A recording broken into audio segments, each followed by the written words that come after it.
this video, we're going to learn the layout of the sales screen, how to enter an invoice, the different fields that make up the new invoice screen, and how to add defaults such as tax treatment and due dates. I'm going to be using Xero's new invoicing feature for this demonstration. At some point, the new invoice feature will be the default and classic invoicing will be phased out. So if you're still using classic invoicing, best to switch over to new invoicing so you can get used to it, as the layout is quite different.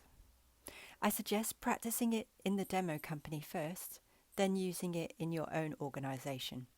You can always switch back if you need to. Starting from the dashboard. The sales screen is where you'll find all your invoices. To get to this screen, you go to Business, Invoices. Your invoices are conveniently divided into tabs, the most important being the Draft tab, where your invoices that haven't been approved or sent yet sit. Awaiting payment, where your approved and sent invoices that haven't been paid sit. Note: if you haven't done your bank reconciliation, invoices may have actually been paid, but will remain in this tab until you do your bank rec. And paid. These are invoices that have been marked as paid or reconciled to bank statement lines. So, to create a new invoice, we can click this New Invoices button here. So we're now in the New Invoices screen, and I'm going to create an invoice for a new customer. Our first field is the contact field, who we are going to make our invoice out to.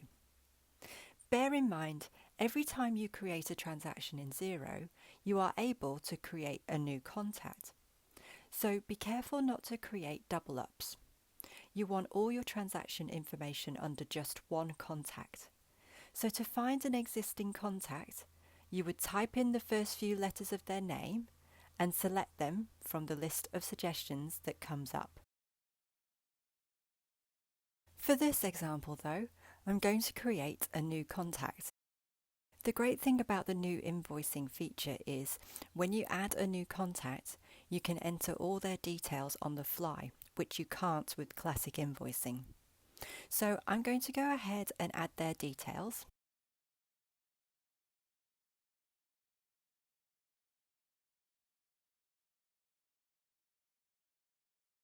And then I click this Save button. Next is the reference field, which is for any optional references you need or want to add to the invoice. Next is the invoice number field, and Xero auto-generates the invoice number for you. The issue date is the invoice date, which will default to today's date, but you can change it using the drop-down arrow here.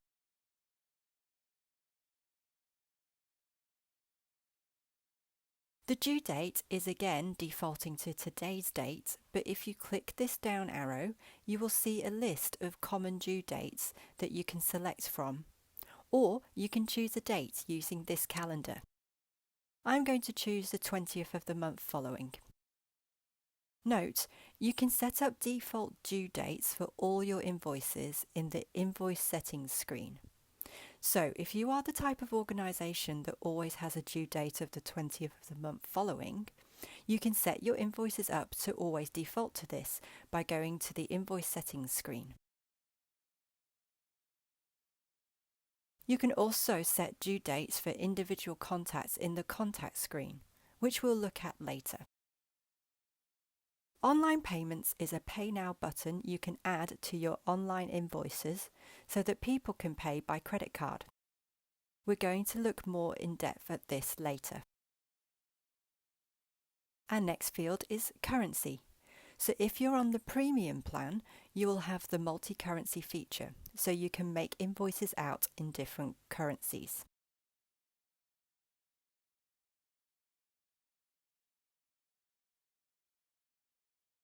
The branding theme is the invoice template, and we'll look at this in more detail a bit later.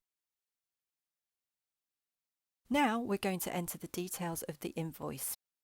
You'll see this layout is quite different to the classic invoicing. The fields have basically been condensed.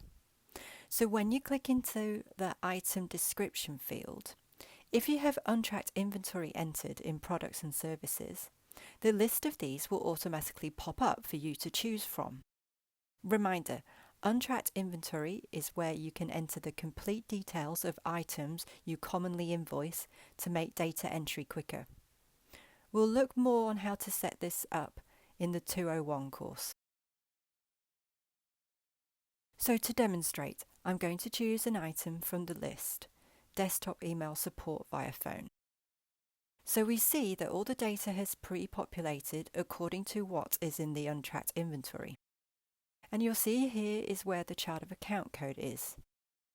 Here we have the tax rate for the line item. And here we have the tracking field, which won't display unless you have tracking categories set up. We'll look more at tracking categories in the 201 course. So if you don't have untracked inventory set up, you would simply click into this field and start typing the description of your line item. So I'm going to add monthly Microsoft Office subscription.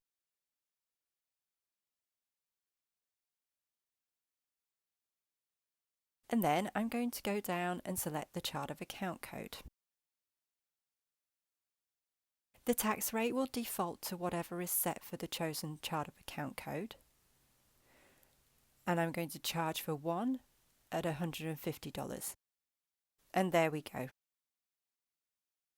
If you want to change the order that your line items appear, you can hover your mouse over this rectangle of dots and then drag and drop to your desired order. If you want to add a discount to a line item, you first have to enter the line item details and then click this meatball menu on the right hand side and select Add Discount. You then type in the percentage of the discount. So I'm going to give a 25% discount.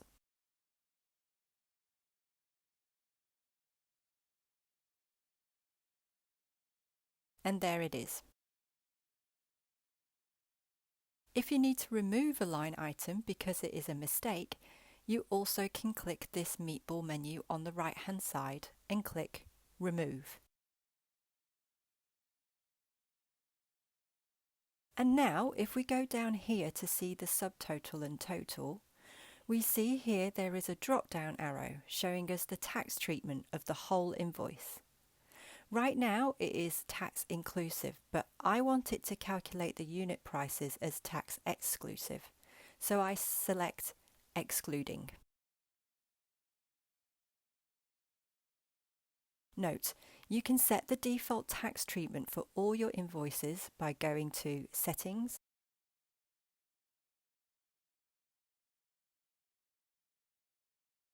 Advanced Settings, Financial Settings. And here we see tax defaults for sales.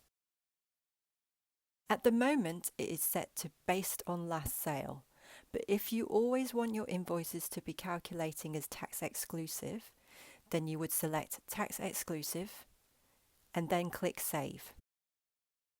Then every invoice you create will calculate as tax exclusive.